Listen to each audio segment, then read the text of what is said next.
Guys, अगर आप मेरी तरह फुटबॉल के दीवाने हैं तो फुटबॉल का एक बहुत ही ओल्ड और बहुत ही प्रेस्टिजियस अवार्ड है जिसका नाम है FIFA Ballon d'Or award. Ballon d'Or actually एक फ्रेंच वर्ड है जिसका मतलब है गोल्डन बॉल, यानी कि ये अवार्ड है गोल्डन बॉल अवार्ड। और मजे की बात यह है कि 2007 के बाद से इस अवार्ड को लगभग दो ही खिलाड़ी जीतते आए हैं और वो दो महान खिलाड़ी हैं, Cristiano Ronaldo and Lionel Messi.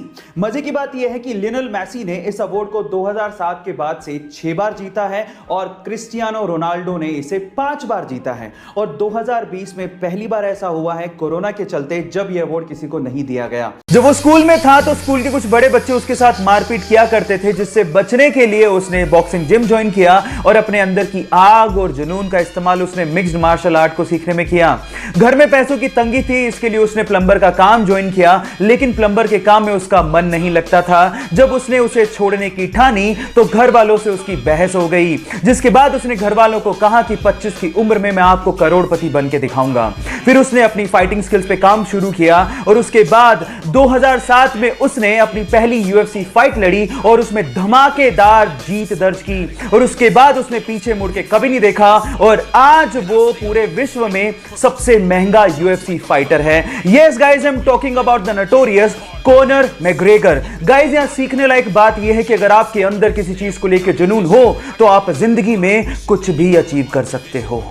Guys, आप में से बहुत सारे लोग हेल्थ कॉन्शियस होंगे और उसके लिए वो सुबह शाम जॉगिंग भी करते होंगे, लेकिन पूरी दुनिया में एक देश ऐसा है जहां पर जॉगिंग करना गैर कानूनी है। इसका मतलब यह है कि अगर आप जॉगिंग करते पकड़े गए तो आप लोगों को जेल में डाल दिया जाएगा। जी हां, और वो देश है पूर्वी अफ्रीका का बुरुंडी देश, जहां के राष्ट्रपति ने सन 2014 में जॉगिंग को गैर कानूनी करार दे दिया था और उसके पीछे की वजह यह बताई थी कि जॉगिंग की आड़ में बहुत सारे लोग असामाजिक गतिविधियां करते हैं। आपका इसके बारे में क्या ख्याल है, चैट सेक्शन में लिखना मत भूलिएगा। एक बार विवेकानंद बनारस में एक मंदिर से बाहर आ रहे थे तो बाहर बैठे कुछ बंदरों ने विवेकानंद को चारों तरफ से घेर लिया, जिससे विवेकानंद थोड़े घबरा गए और भागना शुरू कर दिया। तो जब वो भाग रहे थे तो बंदर उनके पीछे और पड़ गए, वो और भागने लगे, बंदर और पीछे भागने लगे।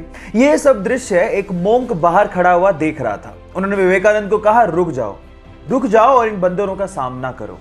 तो जैसे ही उस मोंक की बात सुनी, विवेकानंद वहीं रुक गए, पलटे और उन बंदरों का सामना करना शुरू कर दिया। जैसे ही उन्होंने उसका सामना किया तो बंदर धूम दबा के भाग गए। यहां पर विवेकानंद ने अपनी जिंदगी का सबसे बड़ा लेसन सीखा। उन्होंने ये सीखा कि जिंदगी में कभी विपत्तियां आए तो भागो मत, पलट के उनका सामना करो, तभी जिंदगी में आप परिपक्व हो पाओगे। गाइस, डोमिनेंस यानी कि वर्चस्व की लड़ाई सिर्फ इंसानों तक ही सीमित नहीं है, ये जानवरों में भी होती है।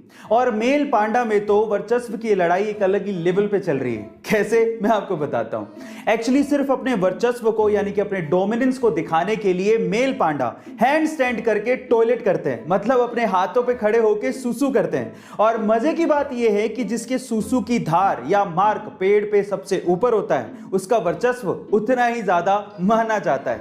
ये पांडा जितने ज्यादा क्यूट होते हैं, उनकी हरकतें उतनी ही ज्यादा फनी होती हैं। गाइस, ऐसी ही फनी लेकिन इंटरेस्टिंग फैक्ट जानने के लिए YouTube पे हमारे चैनल को सब्सक्राइब कर लीजिए और अगर आप Instagram पे देख रहे हैं तो मुझे फॉलो करना मत भूलिएगा। मिलते हैं अगली वीडियो में।